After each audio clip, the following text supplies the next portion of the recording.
नमस्कार दोस्तों, आपके साथ हूँ रहमान सैफी और पहुँच चुका हूँ शादरा साउथ जोन। उद्यान विभाग का मामला, एक बहुत बड़े भ्रष्टाचार का खुलासा बस करने ही जा रहे हैं अरुण शर्मा के साथ मिलकर। दिल्ली प्रदेश एमसीडी उद्यान विभाग कर्मचारी संघ के बैनर तले एक लेटर लगाया गया है शादरा साउथ जोन के अंदर, जिसमें एक बहुत बड़े भ्रष्टाचार की बू आ रही है। उसी को लेकर बात करने वाला हूँ। उसमें कुछ ऐसे तथ्य हैं जिनके बारे में उनसे अरुण शर्मा से बात करूँगा। अरुण भाई, एक लेटर मेरे हाथ में है ये, जिसमें बहुत सारी आपकी मैं मांग भी कह सकता हूँ इनको और सवाल भी कह सकता हूँ निगम से। इसमें है पहली मांग ये है, मेरी स्क्रीन पर भी आपको ये नज़र आ रहा होगा, पिछले 3 वर्षों से बोर्ड के समय को नहीं दिया जा रहा और बार बार जो है किसी तरीक़ों से बदलाव किया जा रहा है। क्या मतलब है इसका? रहमान सैफी जी, आपका और सभी मीडिया बंधुओं का बहुत बहुत धन्यवाद करता हूं कि आप समय समय पर कर्मचारियों की बातों को उठाते रहते हैं। जिस प्रकार का सवाल आपने किया कि इसका क्या मतलब है, तो मैं आपको बताना चाहता हूं कि वर्ष 2013 से और वर्तमान तक किसी प्रकार का बोर्ड नहीं बिठाया गया था। इस साल तक अभी बीते 10 दिसंबर को जो विश्वसनीय सूत्रों से ज्ञात हुआ, बोर्ड बिठाया गया था।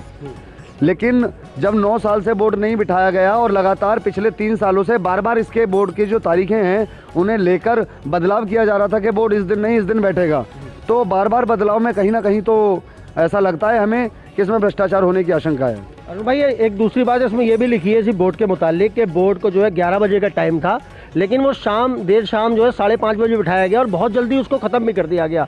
क्या साबित होता है इससे कि मतलब किस तरह का भ्रष्टाचार? क्या मैं जानना चाहता हूँ, पहले तो आपको इसकी सूचना थी कि बोर्ड का टाइम क्या है बिठाने का?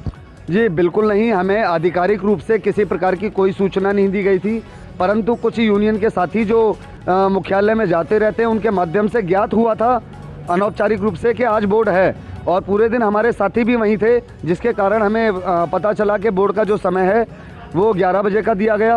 और जैसे कि मैंने बताया अभी कि पहले भी बार बार जिस प्रकार से पिछले 2-3 सालों में तारीखों में बदलाव किए गए थे, उसी तरह इस दिन भी जैसा कि लोगों को पता था कि सभी कर्मचारी समय पर रहेंगे, यहाँ पर बोर्ड बैठने वाला है, तो 11 बजे का जो समय दिया गया था उसका बदलाव किया गया और 5:30 बजे, जो कि आधिकारिक समय भी नहीं है, उसके बाद बोर्ड को बिठाया गया और 35 से 40 मिनट जो मीटिंग चली उसमें 77 फाइलें जो कर्मचारियों की लगाई गई हैं। तो मुझे नहीं लगता, ऐसा मेरा व्यक्तिगत मानना है कि 77 फाइलों की जांच आप 35 मिनट पे कर पाएंगे। बिल्कुल। अरुण भाई, इससे क्या लग रहा है कि मतलब एक बड़ा भ्रष्टाचार, थोड़ा आगे हो जाओ आप, थोड़ा एक बड़ा भ्रष्टाचार खुलने की उम्मीद है? क्या हुआ है कोई भ्रष्टाचार इस तरह की कुछ आपको संवेदना लग रही है उसके अंदर? भ्रष्टाचार खुलने की उम्मीद तो अधिकारियों से हमारी जांच का निवेदन पहले से ही है कि जांच कराई जाए, और अगर अधिकारी जांच नहीं कराएंगे तो न्यायालय में जाना पड़े या केंद्रीय सतर्कता आयोग में, वहां से कराएंगे हम जांच तो इस पर जरूर होगी। पर जैसा आपने पूछा कि भ्रष्टाचार है या नहीं है, तो भ्रष्टाचार तो इसमें कहीं ना कहीं से हुआ है, और उसके तथ्य ये हैं कि एक व्यक्ति हमारे पास हैं, शिव कुमार जी हैं हमारे, उनके पिताजी 2004 में ख़त्म हुए, 2009 में वो ड्यूटी पर आए और वो पक्के नहीं हुए। हमारी 13 कर्मचारी महिलाएं निकाल दी गई, जिसके लिए आपने पहले भी लड़ाई लड़ी, और उन 12-13 लोगों में से मात्र एक आदमी को, जिसके घर के लोग सक्षम हैं, हर चीज़ से ठीक है, और उन्हें वापस लिया जाता है, एक आदमी को। तो न्याय तो सबके लिए होना चाहिए था। जिस तरह से बोर्ड की बात हो रही है अरुण भाई, इसमें एक बहुत महत्वपूर्ण बात लिखी है कि श्रम कल्याण विभाग जो एक मुख्य विभाग है जिसका निगम में भागीदारी हमेशा रहती है। इस पूरी बोर्ड बिठाने की जो प्रतिक्रिया थी उसमें श्रम कल्याण विभाग का एक भी पदाधिकारी नहीं लिया गया। इससे क्या साबित होता है? देखिए रहमान सैफी जी, जो लोग सच्चाई पे काम करते हैं या कर्मचारियों को हितों में काम करते हैं, उन्हें कोई भ्रष्टाचार में शामिल नहीं करता। और अगर श्रम कल्याण विभाग को शामिल नहीं करा गया है, क्योंकि सब जानते हैं कि श्रम कल्याण विभाग बनाया ही श्रमिकों के कल्याण के लिए है, तो उन्हें शामिल न करना सीधे तौर पर कहीं ना कहीं ये दिखाता है कि मन में पहले से ही चोर था, और चोर की दाढ़ी में तिनका होने वाली बात जो है वो यहाँ पर सत्य होती है। एक बात और है दोस्तों, इसमें एक और भी बात है जिसकी तरफ मैं महत्वपूर्ण ध्यान लेके चलूँगा आपका। अरुण भाई, इसमें जो एक आपने जो मांग के रूप में एक सवाल भी लिखा है, वो बड़ा ज़रूरी है आपसे पूछना। जो एओ होते हैं, एक एओ का इसमें जिक्र हो रहा है, प्रशासनिक अधिकारी का, जो पहले थे बोर्ड के बैठने से पहले उनको हटाया गया, दूसरे लाए गए। बोर्ड बैठने के बाद 1 हफ्ते बाद या 10 दिन बाद उनको हटा दिया गया। इससे किस तरह की बू आ रही है, किस तरह का भ्रष्टाचार, ये मतलब भ्रष्टाचार की तरफ ये है नहीं क्या भ्रष्टाचार इसमें? रहमान सैफी जी, ये भ्रष्टाचार तो आपकी भाषा में कह सकते हैं, लेकिन अगर आप मेरी भाषा में कहेंगे तो मेरी भाषा की बात नहीं है, बात है सैकड़ों कर्मचारियों की यहाँ पे, उनके भविष्य की, उनके जो बेटियाँ उनके घर में बिना शादी के बैठी हैं उनकी, उनके बच्चे जो शिक्षा नहीं पा पा रहे हैं उनकी, उनके घर के खर्चे नहीं चल रहे हैं उनकी, मेरे भ्रष्टाचार की बात। मैं वही चीज़ बता रहा हूँ कि इन्होंने इस भ्रष्टाचार को एक बहुत बढ़िया और कानूनी रूप देने की कोशिश की है कि जिस एओ ने फाइल बनाई वो एओ बोर्ड के समय पर नहीं था। बोर्ड बिठाने से 10 से 15 दिन पहले उनका ट्रांसफ़र कर दिया जाता है, और जिसने फाइल बनाई ही नहीं, उन्हें फाइलों के बारे में पता नहीं, उन्होंने बोर्ड बिठा दिया। अब क्योंकि बोर्ड गलत तरीके से बैठा है और हमें भ्रष्टाचार होने की संभावना लगती है और हम जांच की मांग कर रहे हैं, तो बोर्ड की लिस्ट भी अभी तक, जबकि बिठा दिया गया है 10 दिसंबर को बोर्ड, अब तक वायरल नहीं की है, ना ही जो है बोर्ड की लिस्ट किसी को सार्वजनिक की गई है, और जिस एओ ने बोर्ड बिठाया उनका भी स्थानांतरण कर दिया गया। तो अब यदि हम कहीं कानूनी रूप से जाते हैं जांच के लिए, तो अगर हम कहते हैं जी एओ साहब उन्हें लीजिए जिन्होंने बोर्ड बिठाया, तो कहेंगे जी मैंने तो फाइल नहीं बनाई थी। अब उनसे कहते हैं जी फाइल बनाने वाले को बुलाओ, तो कहता है जी मैं तो फाइल बना के चला गया था, एओ जिन्होंने बिठाया होगा वो जानेंगे। तो कर्मचारी को एक दूसरे के साथ भिड़ाने की पूरी और पक्की रणनीति है, इससे ज़्यादा कुछ नहीं है ये। दोस्तों यहाँ पर एक बात बताता चलूँगा कि हमेशा सफाई कर्मचारियों की यूनियनों के साथ ही नहीं, आज उद्यान विभाग की यूनियन की भी यही मांग है और यही सवाल इसके अंदर है। हमेशा से जब जब कर्मचारियों के लिए कुछ भी हुआ है निगम के अंदर, तो यूनियन या यूनियन के पदाधिकारियों को सूचित किया जाता है एक नोटिफिकेशन के द्वारा। क्या अरुण भाई इस तरह की कोई नोटिफिकेशन जारी की गई आपकी यूनियन या यूनियन के बड़े जो यूनियन पदाधिकारी हैं उनको? सर, ये बोर्ड बिठाकर जिस प्रकार का मजाक कर्मचारियों के साथ विभाग ने और पूर्वी दिल्ली नगर निगम ने किया है, ये बेहद निंदनीय है। वो इसीलिए क्योंकि बोर्ड बिठाने के लिए एक तो 9 साल से आपने बोर्ड नहीं बिठाया, और जब आप बोर्ड बिठा रहे हैं उसकी जानकारी ना कर्मचारियों को थी, ना यूनियन के किसी पदाधिकारी को थी, ना नोटिफिकेशन, ना सर्कुलर, और बहुत बड़ी बात तो ये है कि श्रम कल्याण विभाग तक को ये नहीं बताया गया कि बोर्ड कब बैठेगा। अरुण भाई इसमें एक 7वें नंबर की जो सवाल है आपका वो ये भी है निगम से, जो बाहर से जो लोग आते हैं, जो 10 साल या 20 साल जिनकी कार्यकाल को हो गए, उनकी किसी प्रकार की जांच नहीं हुई, लेकिन निगम द्वारा उनको जो है पक्का कर दिया गया। और इस बात की शिकायत शायद आम कर्मचारियों को इसलिए है क्योंकि वो भी उतने ही वर्षों से काम कर रहे हैं, लेकिन निगम उन पर कोई ध्यान नहीं दे रहा। लेकिन उन लोगों पर खास ध्यान क्यों? आखिर क्या रिश्वत का काला बाजार जो है निगम में भी चल रहा है? सफाई कर्मचारियों में अब तक दिखाता है वो, आज उद्यान विभाग की ये देखकर मुझे भी बड़ा अफसोस हो रहा है। कितनी सच्चाई मानते हैं अरुण भाई इस बात के अंदर? जिस प्रकार का सवाल आपने करा साहब के बाहर से जो कर्मचारी आते हैं, तो मैं इसकी पूरी बात बताता हूँ। हमारे साथ दिक्कत क्या है कि जो हमारे श्रम कल्याण विभाग के अधीक्षक हैं या अधिकारी हैं, उनके क्षेत्राधिकार से बाहर की सीमा लगती है दिल्ली के बाहर जो भी कर्मचारी निवास करते हैं। तो जब हम किसी भी आर्थिक और सामाजिक रिपोर्ट की बात करते हैं जिसके आधार पर 5% का बोर्ड बिठाया जाता है, उसमें दिल्ली से बाहर के कर्मचारियों के लिए सिर्फ एक प्रधान की रिपोर्ट लगती है, और कोई भी किसी भी पटवारी से, कानूनगो से या किसी भी ऐसी अथॉरिटी से उसकी जांच नहीं कराई जाती है, जबकि दिल्ली में रहने वाले कर्मचारियों की जांच श्रम कल्याण विभाग द्वारा कराई जाती है। अब रहमान सैफी जी, ये मैं निगम के कर्मचारियों से, अधिकारियों से और मीडिया बंधुओं से भी पूछना चाहता हूँ कि एक गांव के प्रधान की रिपोर्ट पर आपने ये बता दिया कि किराए पे रहता है।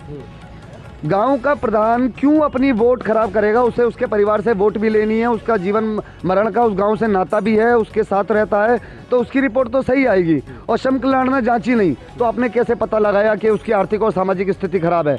और 7,000 रुपये में काम करने वाला 2009 का जो कर्मचारी है, उसकी आर्थिक स्थिति आपको खराब नहीं दिखती है, लेकिन जो कर्मचारी 2020 में 14,000 और 15,000 रुपये की तनख्वाह न्यूनतम वेतन पे ले रहा है, उसकी स्थिति आपके हिसाब से खराब है।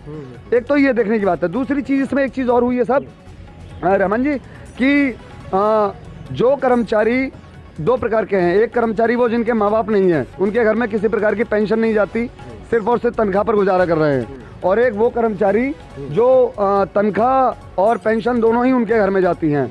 इस बोर्ड में जिनके घर में तनख्वाह और पेंशन दोनों जा रही हैं, उन्हें नंबर +1 दिया गया है, और जबकि जिनके घर में पेंशन नहीं जा रही है उन्हें -1 दिया गया है। अब ये निगम के अधिकारी बताएं कि नाइंसाफी क्यों है? वही तो मैं जानना चाहता हूं कि ये निगम के अधिकारी बताएं कि जो कर्मचारी 25-30 हज़ार रुपये की पेंशन और 15,000 रुपये की तनख्वाह, यानी टोटल 35-40 हज़ार रुपये ले रहा है, वो आर्थिक रूप से कमज़ोर है, या सिर्फ जो 15,000 रुपये ले रहा है वो आर्थिक रूप से कमज़ोर है? आपने उसमें लास्ट में एक बात और भी लिखी है कि न्यायिक जाँच की जाए, जो भी बोर्ड में बैठे, जो भी बोर्ड के तहत जो भी फैसले लिए गए, अगर वो न्यायिक जाँच नहीं हुई तो किस तरह के एक्शन आपकी यूनियन निगम प्रशासन के खिलाफ लेने वाली है? सबसे पहले मैं रहमान जी बताना चाहता हूँ कि हमने आज जो लेटर लगाया, जो आज आपके हाथ में भी है, उस लेटर में हमने सीधी महापौर, स्टैंडिंग कमेटी चेयरमैन और आयुक्त महोदय से गुजारिश की है कि एक उच्च स्तरीय जांच समिति का गठन किया जाए, जो सीधे या तो आयुक्त महोदय को या स्टैंडिंग कमेटी चेयरमैन को या महापौर महोदय को सूचित करे। वो 5 सदस्यों की एक ऐसी टीम हो जिसमें अलग अलग विभाग, एक श्रम कल्याण से, एक सीडी डिपार्टमेंट से, एक हॉर्टिकल्चर डिपार्टमेंट से, एक लॉ डिपार्टमेंट से और एक जनप्रतिनिधि के आधार पर। हम नहीं कहते कि हमें किसी भी ऐसे अधिकारी को जो निगम से संबंधित ना हो, ऐसे अधिकारी को साथ में लेकर वो कमेटी बनाई जाए। और ये जितने भी लगे हुए हैं इसमें, जिनके भी ये वर्क एक्सपीरियंस, मैं आपको ये भी बताना चाहता हूँ कि इसमें बहुत सारे कागजों की जांच अगर कराई जाएगी तो अधिकारियों को ज्ञात होगा कि कितना बड़ा घोटाला यहाँ पर सामने आया है। अरुण भाई, ये तो आपके सवाल हो गए, एक सवाल, 2 सवाल मेरे भी हैं। जी बताइए। पहला सवाल तो मेरा ये रहेगा आपसे कि जो बोर्ड बैठने के बाद, जो इस बार जो बोर्ड बैठा है जिसकी आप निंदा कर रहे हैं, उसमें लगभग कितने कर्मचारियों की फाइल जो है पास हुई है? 19 कर्मचारी पूरे हैं, ना 18 ना 20। उनकी किस तरह से पुष्टि होगी कि उनके जो डॉक्यूमेंट थे या उनकी जो कार्यकाल है वो बिल्कुल ठीक है? देखिए, सबसे पहले अगर हम आरटीआई के माध्यम से चीज़ें निकलवाते हैं तो 27 से 28 दिन हमें लगेंगे। इसीलिए सबसे पहली जांच इसी लेटर में हमने लिखवाई है कि जिन लोगों का सिलेक्शन हुआ है उनकी ज्वाइनिंग को तत्काल प्रभाव से रोका जाए, ताकि किसी अन्य लोगों के साथ जो है अन्याय ना हो। और जब तक उनकी ज्वाइनिंग रोकी जाए, जब तक ये कागजों की जाँच ना हो जाए। दोस्तों, एक नाम आपने बराबर सुना है, जब जब निगम की मीटिंग हुई है, यूनियनों की मीटिंग हुई है एडीएमसी के अंदर, एक नाम हम बराबर सुनते हैं जिनकी वजह से हमेशा से मीटिंग जो है ख़राब होती आई है। इस बोर्ड की चेयरमैन कौन थे? इस बोर्ड की चेयरमैन हमेशा से, अभी जो हमारा बोर्ड बैठा है, श्रीमती अलका शर्मा रही हैं। तो दोस्तों, यही वो नाम है जो हमेशा से, चाहे सफाई कर्मचारियों की बात हो या किसी भी यूनियन की बैठक की बात हो, जो हमारी एडिशनल कमिश्नर है एडीएमसी की अलका शर्मा जी, हमेशा से उन्होंने ये दुर्व्यवहार कर्मचारियों के साथ किया है, ये दोहरा चरित्र अपना दिखाया है। वो कभी भी इंसाफ की बात नहीं करती, हमेशा अपने पक्ष की बात करती हैं और वहाँ से मीटिंग छोड़ के उठ जाती हैं। क्या इस बार कुछ ऐसा हुआ अरुण भाई? अब 35 से 40 मिनट में 77 फाइलों को जांचना है, इससे ज़्यादा मैं आपको क्या बता सकता हूँ कि क्या हुआ होगा। एक बात और मेरा अरुण भाई, एक आखिरी सवाल और है मेरा, कि जिस तरह से अलका शर्मा जी का दोहरा चरित्र इस बार भी हमें नज़र आया है और हमने ये देखा है कि सफाई कर्मचारियों के साथ ही नहीं, उद्यान विभाग के कर्मचारियों के साथ भी उनका यही दुर्व्यवहार है। इसको लेकर यूनियन किस तरह के कड़े कदम उठाने वाली है, एक्शन लेने वाली है, प्रदर्शन करने वाली है, क्या करने वाली है? देखिए, सबसे पहले हमने लेटर लगाया है, हम गुजारिश। एक सवाल के साथ मेरा और भी इसमें आपकी एक लाइन लिखी हुई है कि आप जो है न्यायालय के पास भी जाने वाले हैं और आप वकील से मिलकर आए हैं, उन्होंने क्या कहा या किस तरह की बातें, वो भी जानना चाहता हूँ। देखिए, सबसे पहले क्योंकि अभी तक जिस तरह से हम पिछले 2, 4, 5 दिनों से लड़ाई लड़ रहे हैं, व्यक्तिगत रूप से माननीय चेयरमैन साहब से, माननीय महापौर साहब से भी मिले हैं, तो उन्होंने भी हमें आश्वासन दिया है कि हम अपने स्तर पर करेंगे इसे। तो सबसे पहले तो ये रोक ही दी जाएंगी ज्वाइनिंग। और अगर इसके बावजूद भी अगर किसी प्रकार के आदेश निकाले जाते हैं हर धर्मिता आपको अपनाते हुए और कर्मचारियों के साथ अन्याय करते हुए, तो कोर्ट दूर नहीं है और वकील दूर नहीं है, इस पर स्टे भी लाया जाएगा और इसकी निष्पक्ष जांच भी कराई जाएगी। एक बात और है, मैं एक सवाल, क्योंकि जनता का सवाल है, मेरे पास आया है, काफ़ी सारे लोगों ने लिखा है मुझे, क्योंकि आप उद्यान विभाग की यूनियन के बड़े पदाधिकारी हैं। मैं शादरा साउथ की बात करूंगा खाली। शादरा साउथ के अंदर जो है सैकड़ों की संख्या में पार्क है। उन पार्कों के लिए जो एक रेवेन्यू आता है वो ईडीएमसी से आता है। ईडीएमसी से आने वाला रेवेन्यू क्या पार्कों तक पहुंचता है? क्या जो हमारे स्वास्थ्य को सही रखने वाले पार्क हैं, क्या ये रेवेन्यू वहाँ तक पहुँचता है अरुण भाई आपके हिसाब से?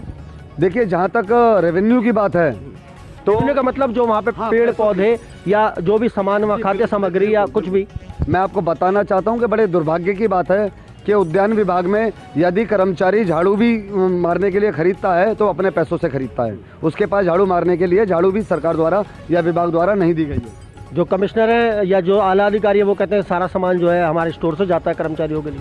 ये तो आपने भी अभी पिछली साल देखा कि यूनियन ने जो है दोनों जोनों में मास्क और सैनिटाइजर बांटे और मैंने आपको बिल भी दिए हैं, आपने वो बिल भी देखे हैं कि आला अधिकारियों ने यूनियन द्वारा बांटी गई चीज़ों पर जो है बिल पास करा के ले लिए।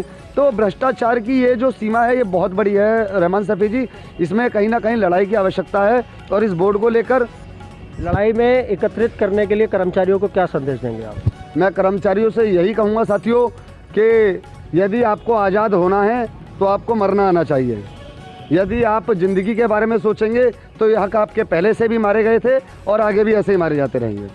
तो ये कहीं ना कहीं एक बड़ी बात है जो अरुण भाई ने बताई हमारे को, और मैं भी एक बात हमेशा से बताता आया हूँ, निगम कर्मचारियों का मीडिया प्रभारी होने के नाते मैं भी एक बात बता दूँ, इन आला अधिकारियों के बहुत हुआ आपका भ्रष्टाचार, अब इसको रोक दो, वरना कर्मचारी अब आक्रोश में और आपके दफ्तर के बाहर बस बैठने ही वाला है। तो दोस्तों, अगली खबर के साथ आपके साथ दोबारा मुलाकात होगी। इसी के साथ जय हिंद, जय भारत, जय संविधान।